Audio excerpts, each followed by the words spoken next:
기후 문제나 아니면 이 생태계 문제에 대해서 관심을 갖게 된 것은 1988년이었습니다. 저는 본래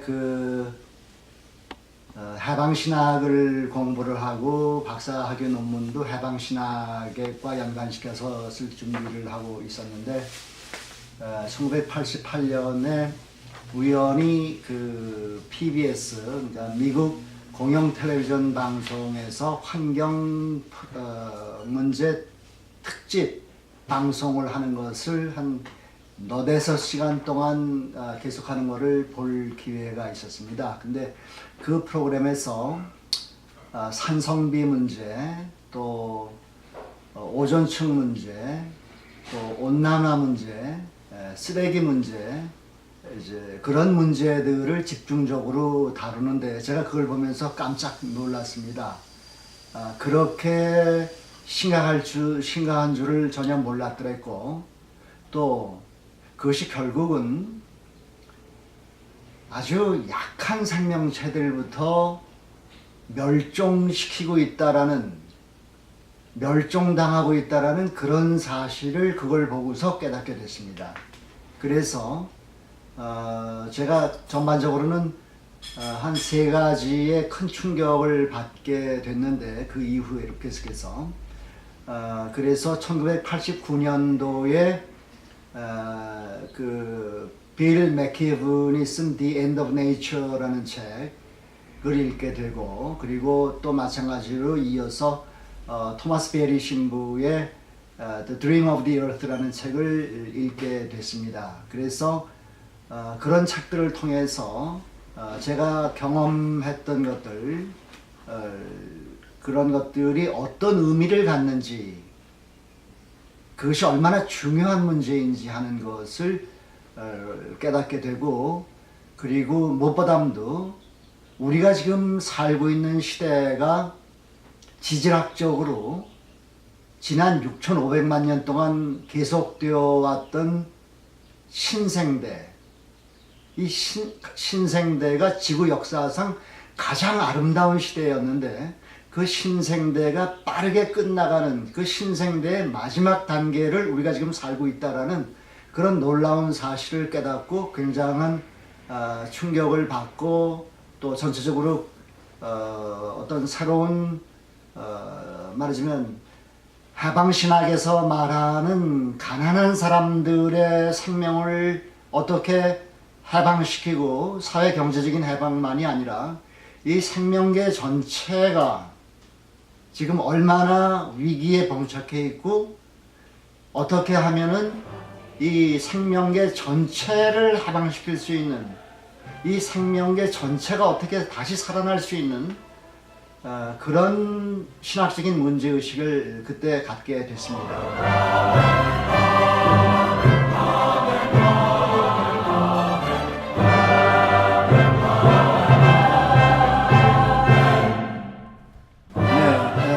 첫 번째 충격은 우선 이 세상에 굶주리는 아이들이 2억 명이나 되고, 또 매일 굶주림으로 죽어가는 아이들이 4만여 명이나 된다라는 사실이 도대체 왜 그래야 되는지,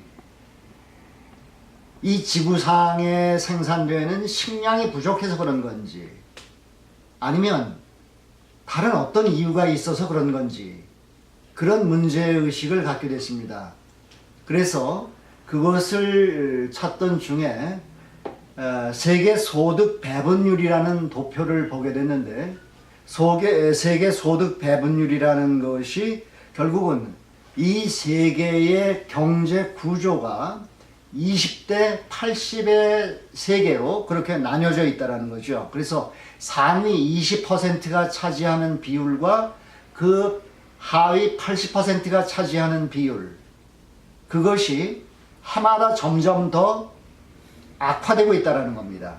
그러니까 1960년도에는 상위 20%가 차지하는 것이 70.2%였고 하위 80%가 차지하는 것이 29.8%였습니다. 그런데 1989년도에는 상위 20%가 차지하는 것이 82.7%였고 하위 80%가 차지하는 것이 17.3%가 됩니다. 그러니까 거의 29년 만에 70.2% 상위 20%는 70.2%에서부터 82.7%로 더 많이 차지하게 됩니다. 이게 1998년도에 가면은 상위 20%가 차지하는 것이 전 세계 소득 총액의 86%를 차지합니다. 그 하위 80%가 차지하는 건 점점 줄어들어서 1960년에 29.8%를 차지했는데 이것이 89년도에는 17.3%, 또 1998년에는 14%로 줄어듭니다. 다시 말해서 전 세계의 가난한 사람들은 점점 더 적은 것을 나눠 먹어야 되고 전 세계의 상위 20%는 점점 더 많은 것을 차지하게 된다는 거죠.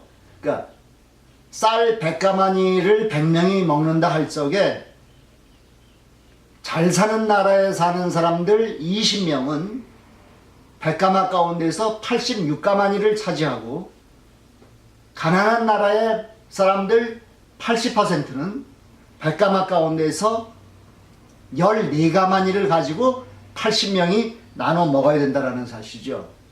이렇게 되니까 결국은 상위 20%에 사는 사람들, 상위 20% 사람들은 그런 식량을 어떤 면에서 거의 독점을 하고 그 식량을 사료로, 동물의 가축의 사료를 먹여서 그래서 고단백질 육류 음식을 먹게 되고 가난한 사람들은 먹을 게 없어서 굶어 죽게 된다는 거죠.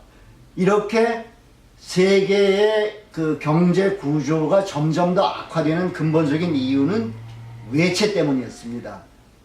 외채 이자를, 그러니까 가난한 나라들이 선진국으로부터 받아온 그런 외채의 이자를 아무리 갚아도 원금을 다 갚고도 끊임없이 이자를 물어야 했기 때문에 그래서 돈이 잘 사는 나라로부터 못 사는 나라로 돈이 흐르는 것이 아니고 가난한 나라로부터 잘 사는 나라로 이자가 계속 올라가야 했기 때문에 그래서 이렇게 소득 배분율이 악화가 되고 그러니까 점점 더 굶어 죽는 어린아이들이 점점 더 많아진다는 거죠. 이것은 이 세계의 현실이 얼마나 구조적인 그런 제노사이드, 종족 학살을 벌이고 있는 그런 현실인가 하는 것을 깨닫게 되었습니다.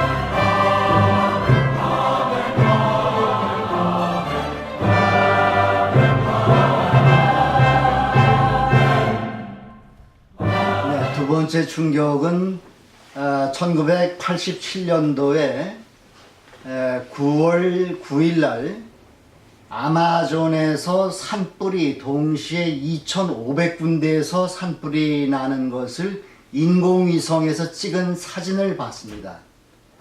제가 미국에서 공부하는 동안에 락키 산맥에서 한 두세 군데에서 산불이 나면은 프라임 뉴스로 그 산불이 난 거를 보도를 하는 것을 제가 본 적이 있는데 아마존 유역에서 2,500군데에서 산불이 나고 있는데 미국 방송에서는 그런 엄청난 화재를 보도를 하지 않았습니다.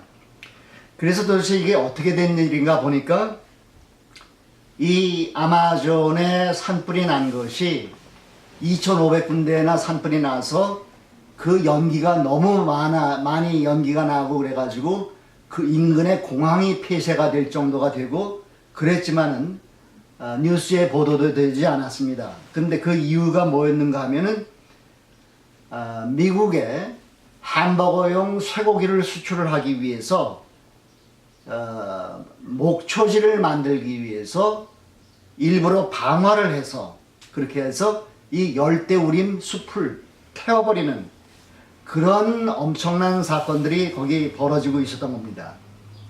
그래서 이 열대우림이라는 데가 비가 워낙 많이 오는 지역이고, 그러니까 뿌리 나무들이 키는 크지만 뿌리는 굉장히 얕은데, 이걸 불을 태워버리고 나니까 이 그 표면토, 집 표면토가 2년에 비가 워낙 많이 오는 지역이기 때문에 2년이 지나면은 지표면토가 다 휩쓸려서 내려가는 거죠.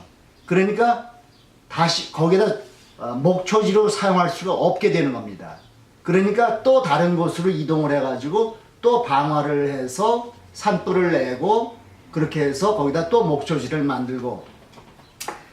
문제는 열대우림 지역이라는 것이 지구 전체 면적의 6% 내지 7%밖에 되지 않는데, 이 열대우림이라는 지역이 어떤 곳인가 하면은 이 지구 위에 살고 있는 모든 생명체의 종자들, 지금 아직 과학자들조차도 얼마나 많은 생명체의 종자들이 이 지구 위에 살고 있는지 정확히 모릅니다. 그런데 대체적으로 그 전체적인 지구 생명체의 종자들의 절반 이상이 열대우림 지역에 서식하는 것을 그렇게 알고 있습니다.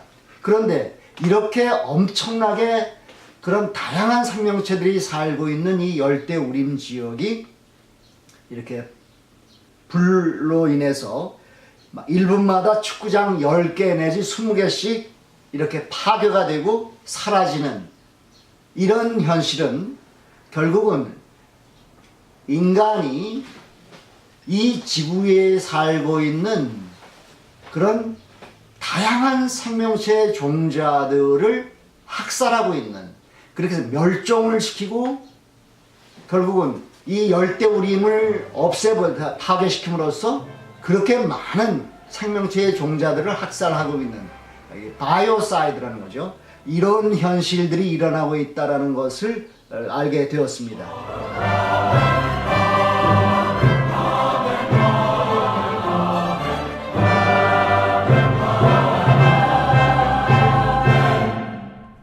세 번째는 이제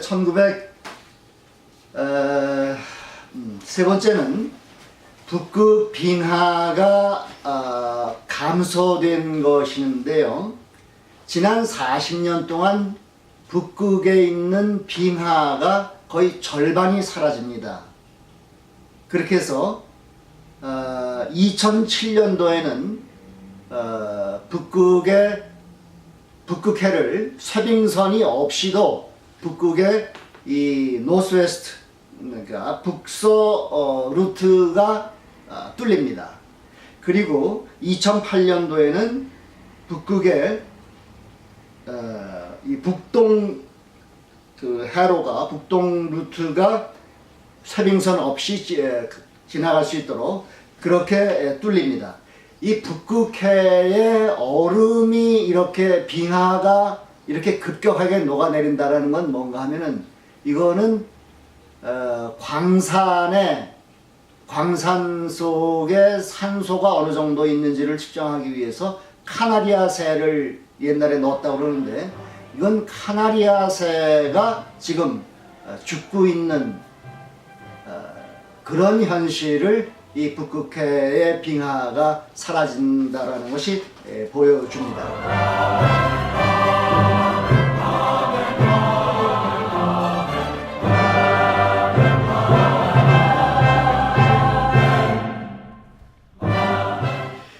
네, 지금 현재 상황은 아까 말씀드린 것처럼 지구 역사, 46억 년의 지구 역사에 있어서 신생대가 6,500만 년 전부터 지금까지 가장 아름답게 이 신생대가 생명을 꽃피워왔던 그런 시대인데, 지금 우리는 멸종의 속도가 평균 멸종 속도보다 최소한 100배 빠른 그런 대규모 멸종 시대를 우리가 지금 살아가고 있다라는 말입니다. 그래서 지금 신생대가 끝나가고, 그리고 이제 토마스 베리 신부님 같은 분은 이제 상태대를 향해서 접어들고 있다, 이렇게 말씀을 하시는데, 중요한 것은 현실적으로 지구의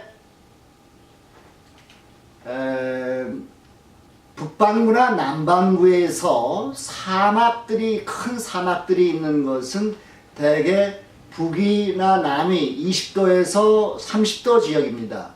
그리고 곡창지대는 30도에서 40도 지역이 곡창지대입니다. 그런데 이 전 세계적인 곡창지대, 북이 30도에서 40도 사이에 이 곡창지대가 지금 빠르게 건조지역으로 바뀌고 있습니다. 그래서 스페인은 국토의 3분의 1이 사막이 되어가고 있고, 그리고 시리아 역시 내전에 휩싸여 있는데, 시리아가 내전에 휩싸이게 된 것도 4년 동안 극심한 가뭄이 들었기 때문입니다.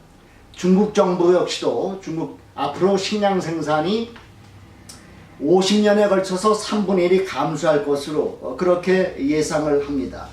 지금 기후가 지구의 평균 기온이 얼마나 빠르게 상승하는가 하면은 히로시마에 떨어졌던 원폭 40만 개가 지구 전역에서 폭발해서 그 열이 지구에 지금 더해지고 있는 것과 같다라고 기후변화의 할아버지라고 그러지는 제임스 헨슨 교수는 그렇게 설명을 합니다.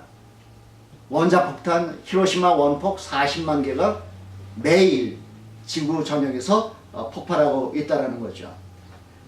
그래서 국제에너지기구는 지구의 온도가 이제 앞으로 섭씨 6도를 향해서 6도 상승할 것으로 그렇게 예상을 하는데, 섭씨 6도가 지구 평균 기온이 섭씨 6도 상승한다 그러면은 북반구 같으면은 약 2도 정도 더 상승을 하고, 이제 더 큰 문제가 되는 거는 메탄 가스인데, 툰드라 지역에 이렇게 땅속에 묻혀있는 그 메탄 가스가 2005년부터 분출하기 시작해가지고 2010년부터는 정말로 해마다 기하급수적으로 메탄 가스가 분출되고 있습니다.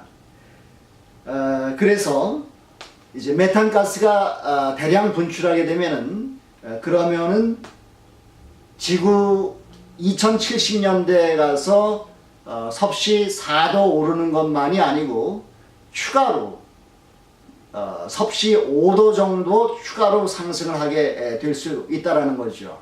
그렇게 될 경우에는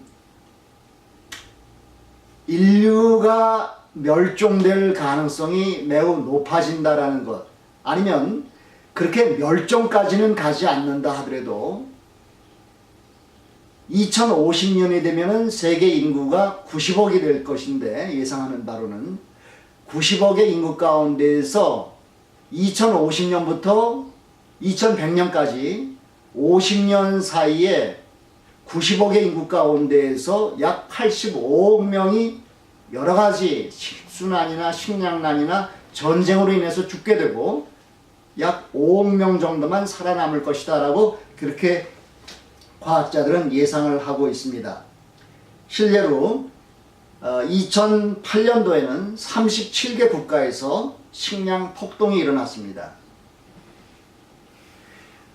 미국의 안보 전문가들은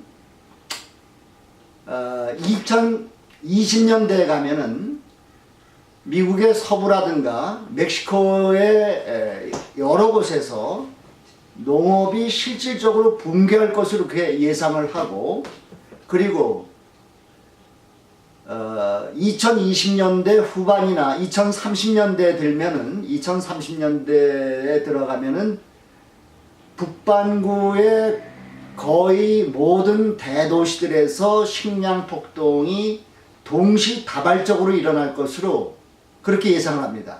콜롬비아 대학에서 과학사를 가르치는 나오미 오레스케스 교수 같은 분이 그렇게 이제 식량 폭동이 전 세계화해서 전 세계적으로 동시다발적으로 일어날 것으로 그렇게 예상을 하고 있습니다. 2억 2천만 년 전에 생명체들의 90%가 멸종을 하는데, 그때 90%가 멸종했을 때가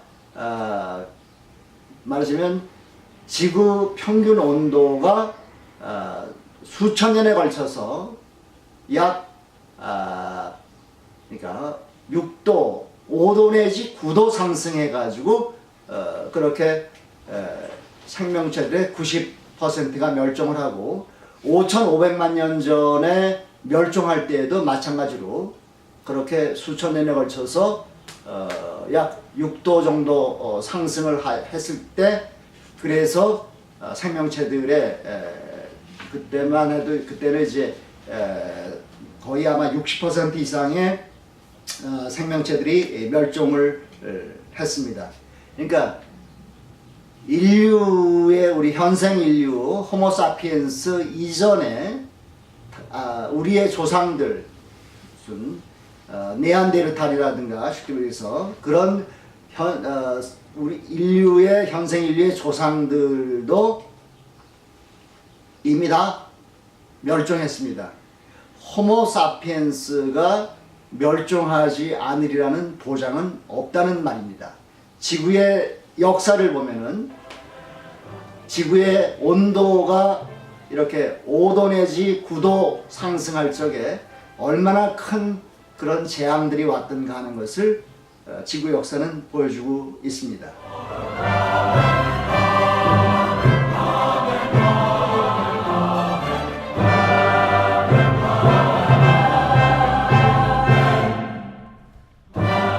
기후변화의 문제가 지금 어느 정도로 심각한가를 단적으로 보여주는 말은 이런 말입니다. 닭장 속에 닭들이 쌀 몇 알, 모이를 놓고 다투고 있지만은 그러나 몇 시간 지나면은 모두가 다 죽게 될 줄을 모르고 있다. 죽게 될 줄도 모른 채 모이를 놓고 다투고 있다. 이게 틱나탄 스님이 최근에 책에서 하신 말씀입니다. 지금 그렇게 이 기후변화 문제라는 것이 인류 전체에 아주 심각한 그런 위기를 상황입니다.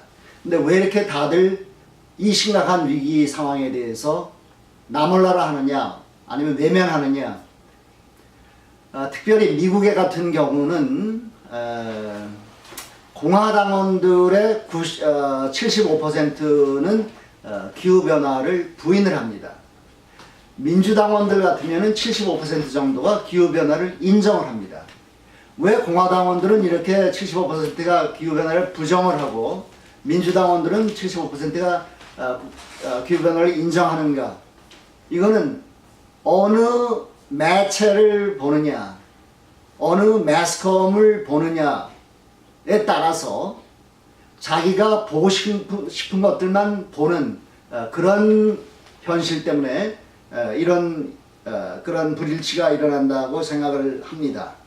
그래서 결국은 기독교인들은 하나님을 믿는 사람들로서 언제나 성서의 역사라는 것은 언제나 위기가 무엇인지를 파악하고 정확하게 문제를 인식한 다음에 그 문제를 풀기 위해서 우리의 종교 전통이라는 것은 지금 이 문제를 푸는데 어떤 도움을 주는지 그걸 찾고 우리의 전통이 이 문제를 푸는데 별 도움이 되지 않는다 그러면은 다른 데에서 지혜를 구해서 이 문제를 풀어나가는 그런 역사가 바로 성서의 역사라고 저는 생각을 합니다. 그런데 기독교인들은 흔히 예일대학에서 조사한 바에 따르면 교회 예배에 많이 참석하는 사람들일수록 환경 문제에 대해서 무관심하다라는 그런 결과 보고가 나온 적이 있었습니다. 왜 그런가 하면은 기독교인들은 근본적으로 하나님께서 우리를 보호하시고 우리를 사랑하시고 우리를 지켜주신다라고 믿기 때문에 어떤 이런 전 지구적인 상태적인 인간의 말하자면 우리의 삶의 터전인 이 지구가 이렇게 불타고 있는데도 불구하고 하나님께서 이 불을 어떻게 꺼주실 거라고 책임을 하나님에게 전가하고 있습니다. 그러나 분명히 기억해야 되는 것은 이스라엘 역사에서 하나님께서 우리 민족을, 이스라엘 민족을 선택하셨기 때문에 하나님께서는 이스라엘 민족을 지켜주실 것이다 라고, 무슨 일이 있어도 이스라엘 민족을 지켜주실 거라고 그렇게 주장했던 예언자들은 모두 거짓 예언자들이었습니다. 하나님께서는 우리 민족을 파멸시키실 수 있을 만큼 자유로우신 하나님이시다, 이렇게 주장했던 예언자들이 참 예언자들이었습니다. 인간이 지켜야 할 지구, 인간이 돌보도록 인간에게 책임이 주어져 있는 것을 그 책임을 다하지 않고, 그리고 그 모든 다 파괴시킨 그런 지구를, 그것에 대해서 하나님에게 책임을 전가시킨다는 것은 기독교인의 태도가 아닙니다. 우리의 본향은 죽은 다음에 저 하늘나라에 가는 그 나라가 우리의 본향이라고 옛날 사람들은 믿었지만은, 그러나 오늘날 인터스텔라, 영화 인터스텔라처럼 그렇게 기후변화로 인해서 온갖 재앙들이 닥쳤을 적에 토성 근처에 무슨 그런 콜로니를 만들어서 피할 수 있는 그런 사람들은 전 세계에 아주 극소수에 불과한 그런 특권층들 뿐입니다. 대다수 기독교인들은, 우리들의 자녀들은 이 땅이 황폐화됐을 적에 이 땅이 점차 금성처럼 그렇게 뜨거워지고 사람이 살 수 없는, 생명이 살 수 없는 그런 땅이 될 적에 우리의 자손들은 살아남지 못합니다. 지구 없이는 구원이 없습니다. 여기는 우리의 본향입니다. 지구는 개구리의 알처럼 살아있습니다. 개구리의 알처럼. 또 지구는 생명의 자궁이고, 지구는 하나님의 거룩한 몸입니다. 또한 지구는 우리를 구성하고 있는, 우리의 몸을 구성하고 있는 모든 요소들이 다 이 지구의 흙에서부터 왔습니다. 그래서 지구는 라스무센 교수의 말처럼 지구는 내 뼈 중에 뼈요, 살 중에 살입니다. 이 지구를 지키는 일, 그것이 기독교인들의 책임이고, 특별히 자녀를 키우는 그런 어버이들, 부모들의 일차적인 책임이기도 한 것입니다. 그래서 우리가 에너지 사용을 대폭 줄이고, 무엇보다도 핵발전소나 화력발전소들을 단계적으로 빠른 시간 안에 폐쇄해야 합니다. 핵쓰레기를 물려주는 우리 세대를, 우리 다음 세대들은 결코 용서하지 않을 겁니다.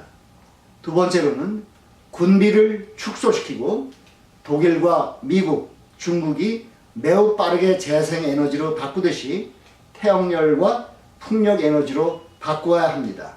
그렇게 바꾸지 않는 정치인들을 낙선시켜야 합니다. 무책임한 에너지 재벌들, 정치인들, 이런 사람들을 다음 세대의 생존권을 박탈한 범죄자들로 고발해야 합니다. 세 번째로 식량 자급률을 높여야 합니다. 그래서 탄소 배출 총량제와 거래제를 실시하고 탄소세를 신설해서 그 수입을 모든 국민들에게 분배하도록 하고, 그것을 강력하게 정치인들에게 요구를 해야 합니다. 네 번째로 육류 섭취를 줄여야 합니다. 외국에서 들여온 그런 수입 농산물을 대신에 지역에서 생산한 그런 먹거리를 먹어야 합니다. 그래야 우리의 자녀들이 살아남을 수 있습니다.